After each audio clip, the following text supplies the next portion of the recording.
and welcome to the second session on parts of speech.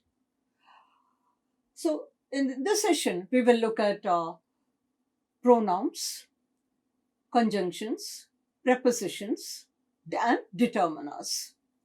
So, before we get on to the session, let us look at the objectives of this session. Again, at the end of the session, you will be able to identify the different parts of speech, understand their form and function, and be able to use them appropriately in different contexts.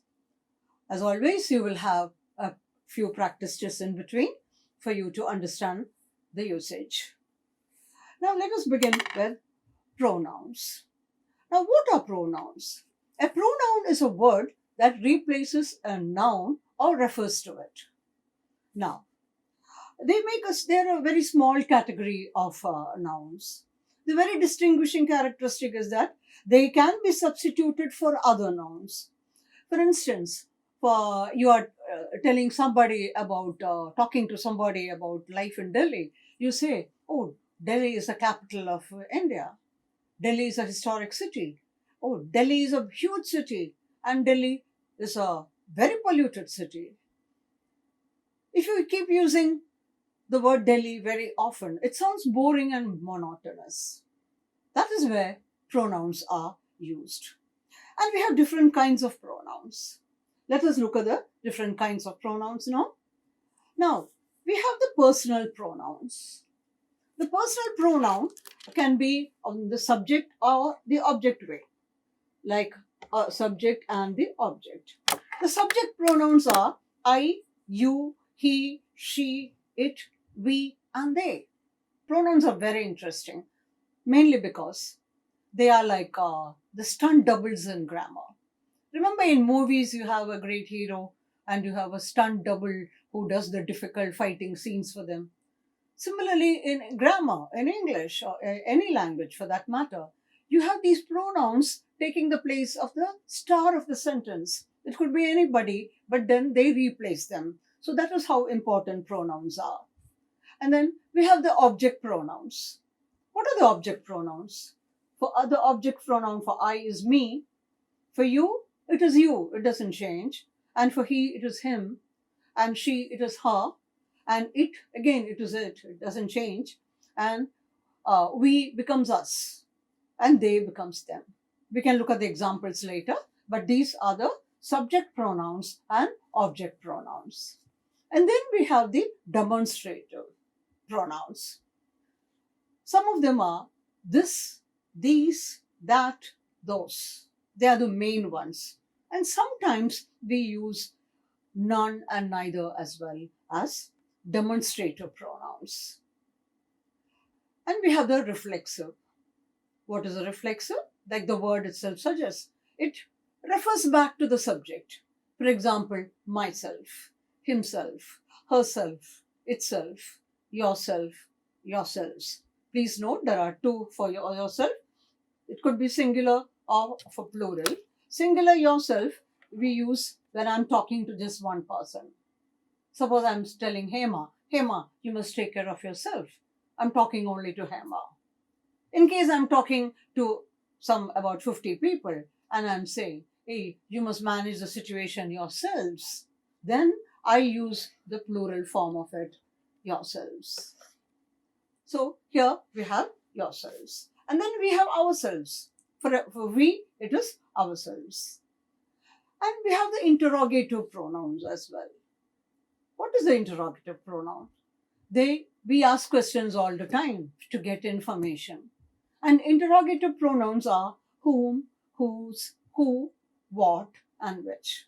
Very easy to remember. They're all the WH words. And so the next time you ask questions, remember, you are actually using an interrogative pronoun. And then come the relative pronoun, like which, what, that. Now, what is a relative pronoun?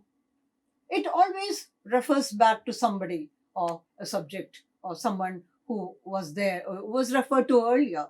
And you combine that using these relative pronouns to add more information, to add another clause to the sentence, and then we use these relative pronouns. And then you have these reciprocal pronouns. What is a reciprocal pronoun? Like the name itself suggests. See, the name itself says, uh, it is used to indicate that two people are carrying out an action. For example, two people are cooking or helping each other.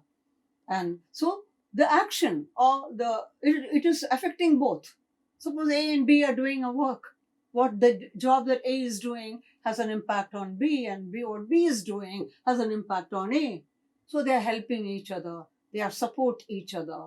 They are called reciprocal pronouns. And then we have one another. Again, we must help one another, each other. Only these two reciprocal pronouns. Very easy to remember. And then we have the indefinite pronouns. Now, indefinite pronouns, let us look at the examples. Everyone, someone. Do we know who these people are? We don't know.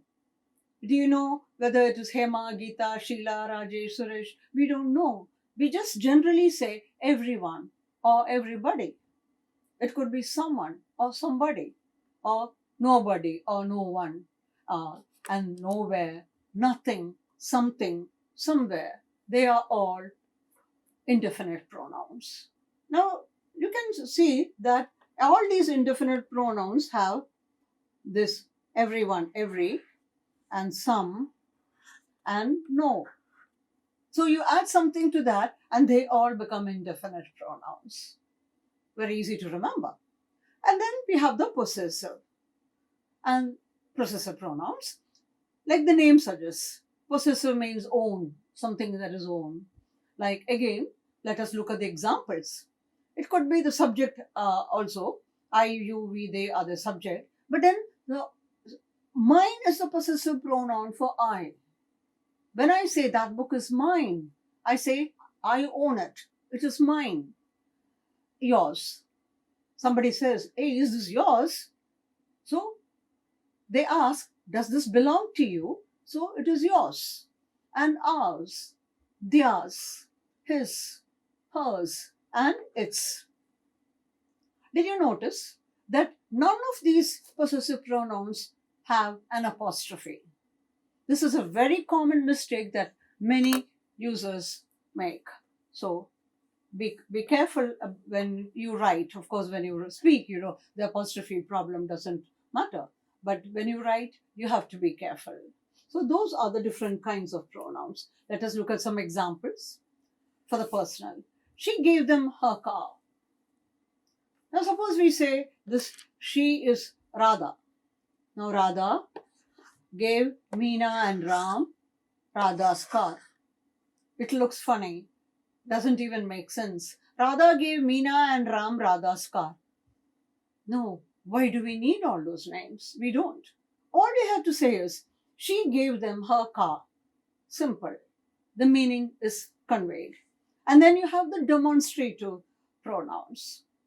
For example, these food packets are for those people sitting in that room. So they are these food packets. We are talking about a particular set of food packets. For whom are they? For those people. And where are they? Sitting in that room. That is the power of the demonstrative pronoun. They indicate exactly what or where something is.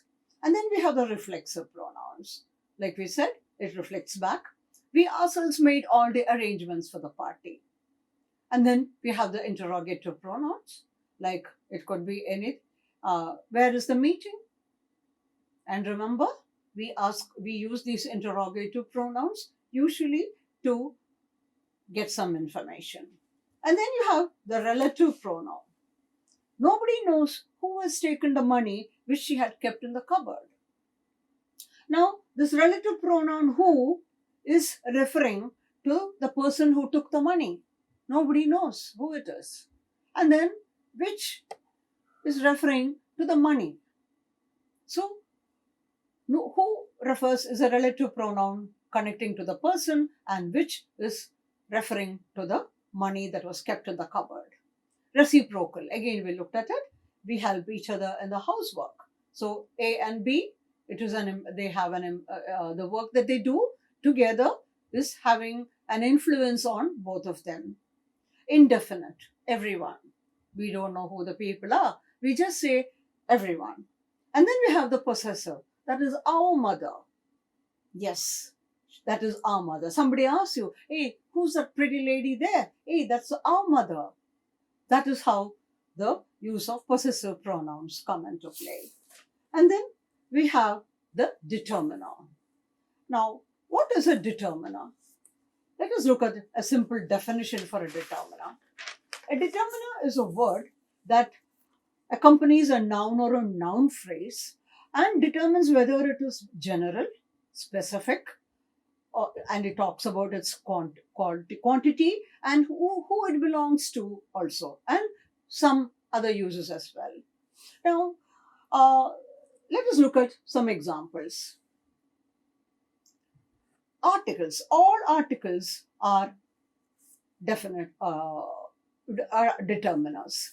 Now, I bought a book at the book fair.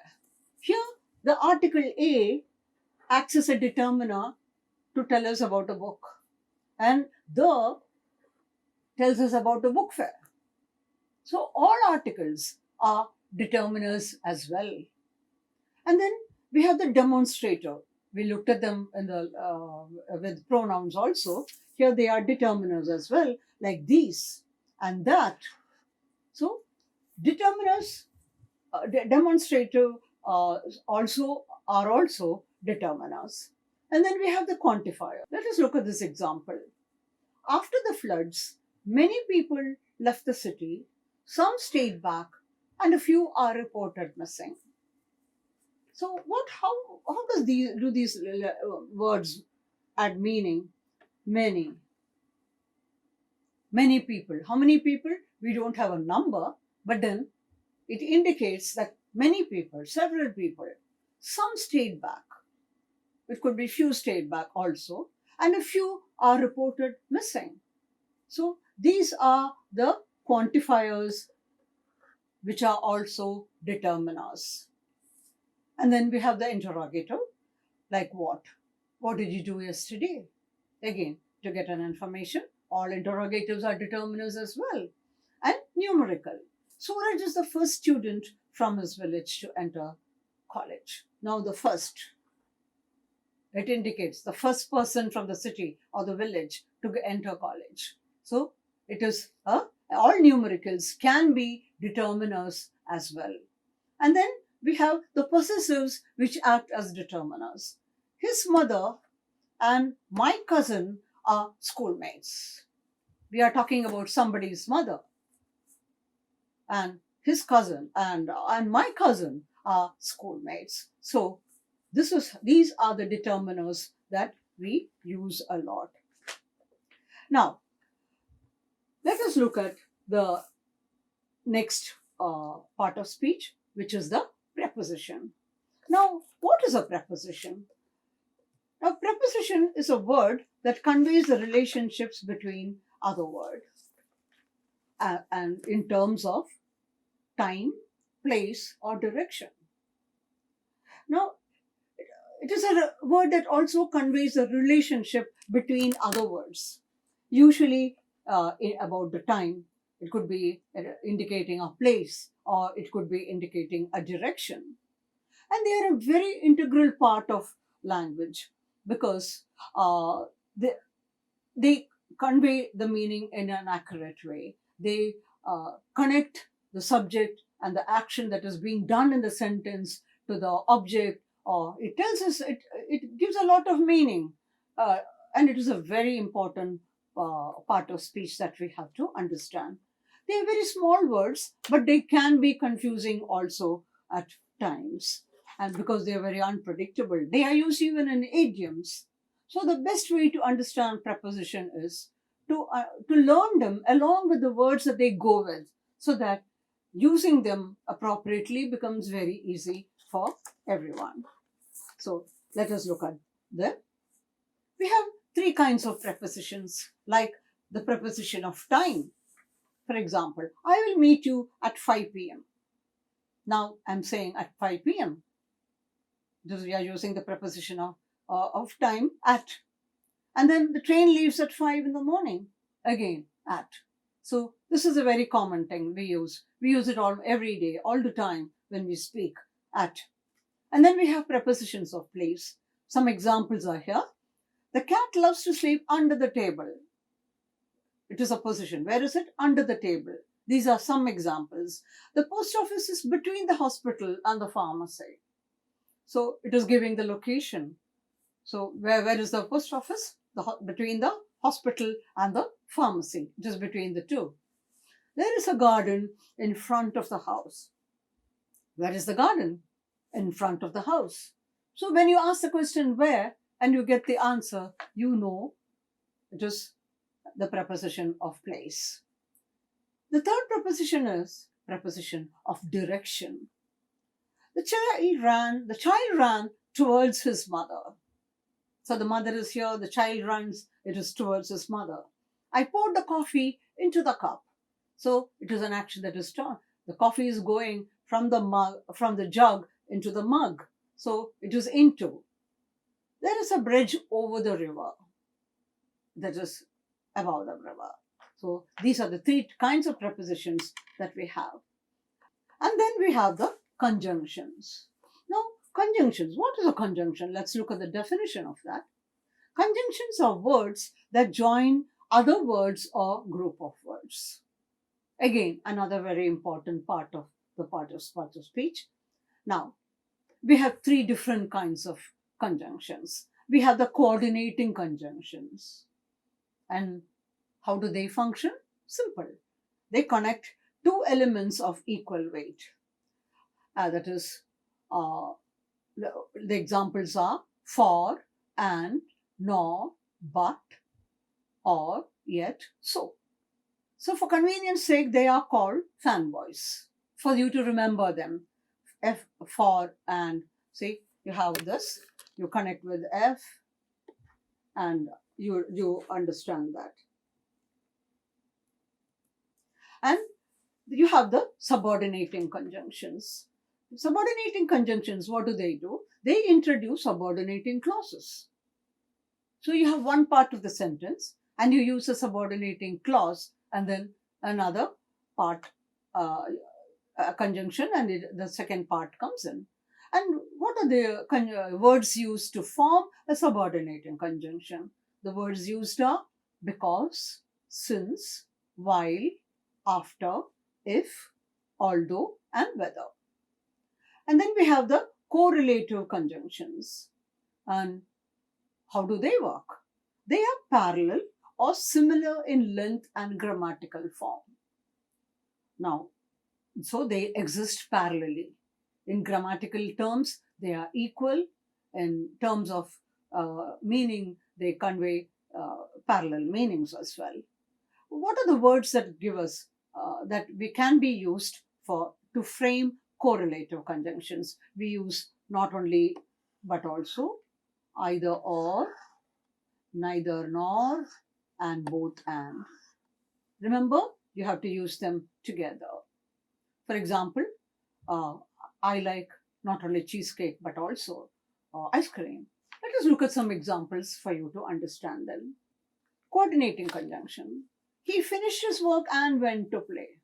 Here, what is it? We have two actions. What did he do first? He finished his homework and went to play. So two actions are done and it is and they are combined. You can have some coffee or tea. We have used here or here as a coordinating conjunction, and both tea and coffee are offered. So we say you can have some coffee or tea. You can tell somebody. We can go either for a Hindi movie or a Tamil movie. You could say anything. I love to dance but can't sing well. Here, the coordinating conjunction that we have used is but. It was raining, so we didn't go for a walk. So here, again, why didn't we go for a walk? Because it was raining, so we couldn't go for a walk. I can't cycle nor drive. Two things that I can't do. I can't cycle nor drive. You don't have to say, I can't cycle, I can't drive. Two sentences? No. You can just simply combine them with nor. I can't cycle nor drive. The meaning comes through. He didn't join us for he had work.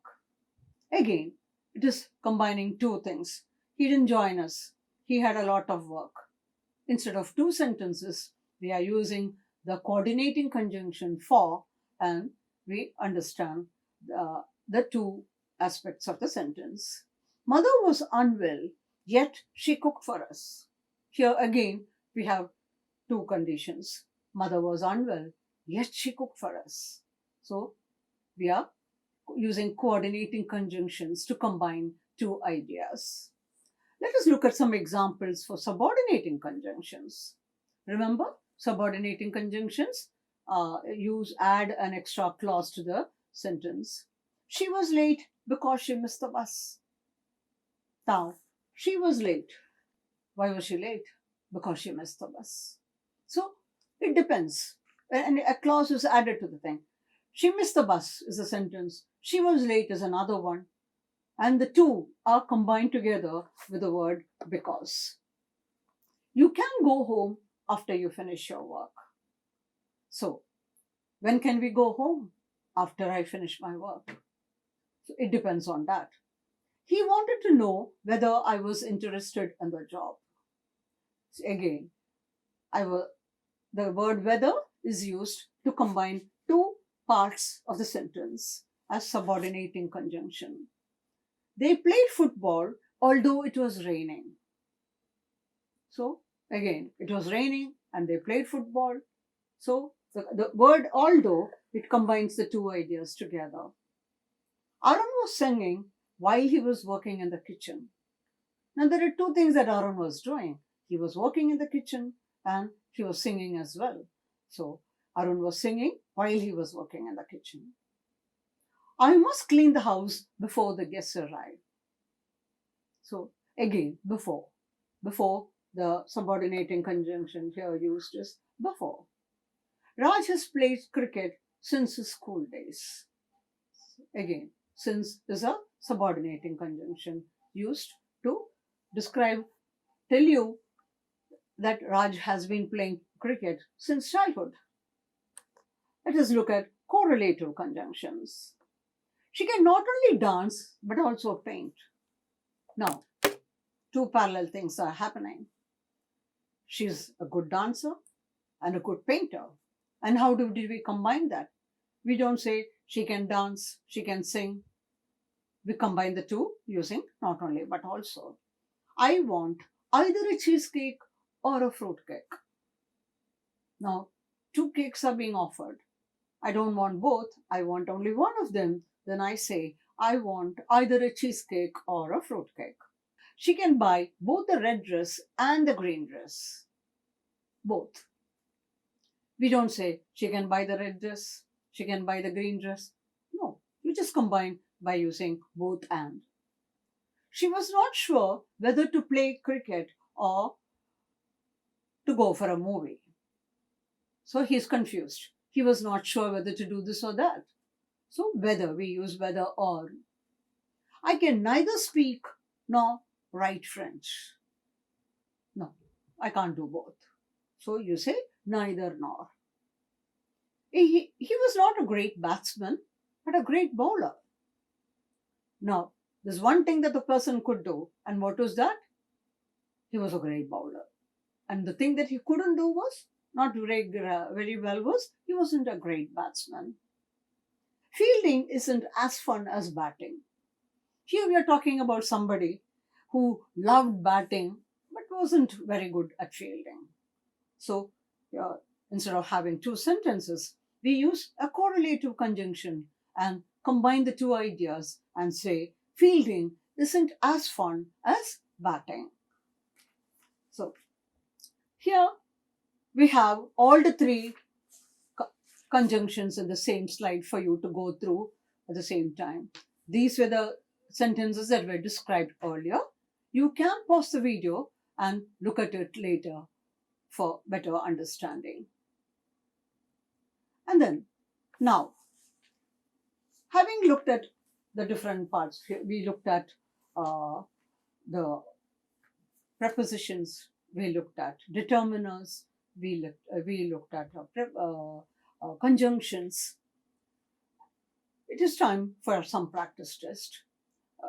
You can pause the video while you're doing the test. You have to break up the following sentences into individual words and write them in the appropriate place in the table. You have 5 sentences here. And sentence A, you have to write the answers here. You have to write the answers here. And sentence B here. And you can pause the video and make some notes also if you wish. If you have finished the quiz, we can look at the answers. Let us take the first sentence. Arjun is from Delhi. Now, Arjun and Delhi are nouns. And in this case, actually, they are proper nouns because they are the names of two people. Arjun is a name of a person and Delhi is a name of a city. Verb is. So, and from is a preposition. So, in the sentence, Arjun is from Delhi, we were able to identify all the words in the sentence. We had 2 nouns, 1 verb is, and the preposition. Let us go on to the second sentence. Sentence B. He now lives in London and works as a successful cryptographer. Now, London is a proper noun.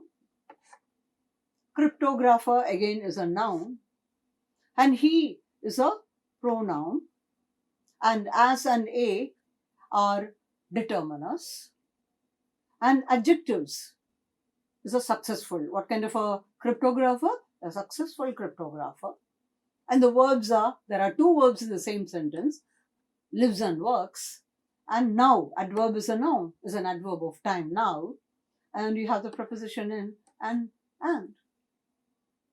So, if you pay attention, if you with very easily, you can find out the different parts of speech in every sentence.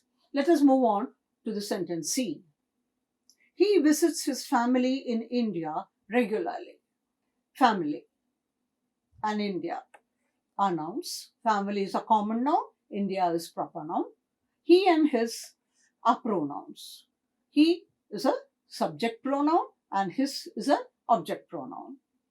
And we don't have determiners, we don't have adjectives here, but we have the verb visits. And then regularly we have an adverb and in is a preposition. So all the words in the sentence are grouped according to the part of speech or the category that they belong to. Let us move on to the next sentence. He loves to meet his old school and college friends. Now, friends is a noun. It is a common noun here. He and his, again, are pronouns. Old, school, and college are adjectives. Why are they adjectives? Like old school. What kind of school? Old school. And school and college. What kind of friends? They are all talking about friends. Old school, college friends. So all these 3 adjectives are used to describe the noun friends. And then we have loves and to meet. We have these verbs. And let us go on to sentence E. He goes back to London happily with beautiful memories. Now, London is a proper noun. Memories, again, it is a common noun. Or it is an abstract noun. Can you see it? No, it is an abstract noun. He is a pronoun. Beautiful. What kind of memories? Beautiful memories. It is an adjective. Went is a verb. Where back and happily are adverbs and to and with are prepositions. It is very easy to identify the part of speech. So, we have looked at the different parts of speech. We have looked at nouns, verbs, adjectives, adverbs, determiners, prepositions, conjunctions, and interjections. you can go back to the video and for further practice. You can go redo the practice test again. I hope you enjoyed watching this video. Until next time, goodbye.